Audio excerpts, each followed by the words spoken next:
Hi,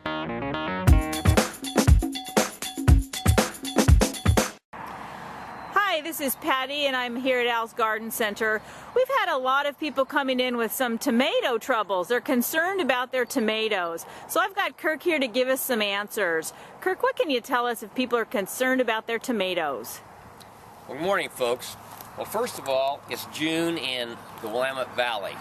And I was driving to work this morning. I heard that this is the second wettest June so far on record. We could break the record. So for that reason, it brings up the subject of tomatoes. Tomatoes are an arid plant. If you didn't know that, you might understand how come maybe you are having some problems with your tomatoes, or see some that could be happier with their situation. For example, we have some here we're growing at Al's, and you'll see a few yellow leaves like here. A lot of people will think that's blight. Well, it's really not. It's just the fact that the tomato would have liked a little bit more warm weather, and it's just sloughing off those leaves. So what you could do is pick off these leaves, or clip them off. I don't have a pair of clippers with me, and then just discard them. But that plant looks fine. So you make sure there's no tomatoes, no tomato fruit on those branches? Yes, sure. Because a lot of them even haven't set fruit yet because of this cool weather. Okay. Some of the mistakes people make this time of year is we sell, for example, a thing we call a wall of water. It's a protection we put around the tomato, or we sell plastic that you can put over them. They tend to leave those products on too long this time of year.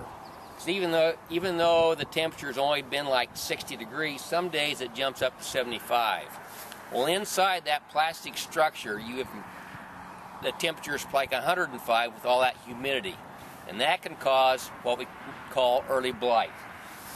You can actually go out one day and have a beautiful plant and come back the next, and it's starting to turn black, it's starting to look wilty. Well, if it gets that, it's usually too late, it's gone. If you have some concerns about it, there are some products that we sell that will help with blight, which is a fungus, by the way. And both these products are organic. One of them is our tomato veg that has sulfur in it. And then the other one is Rose RX, which is neem oil, which is both of these are good fungicides. So the big thing is that I can tell you is don't get overly worried about your tomatoes. Give them a lot of air space, and don't water anything extra. Remember, this is the second wettest June.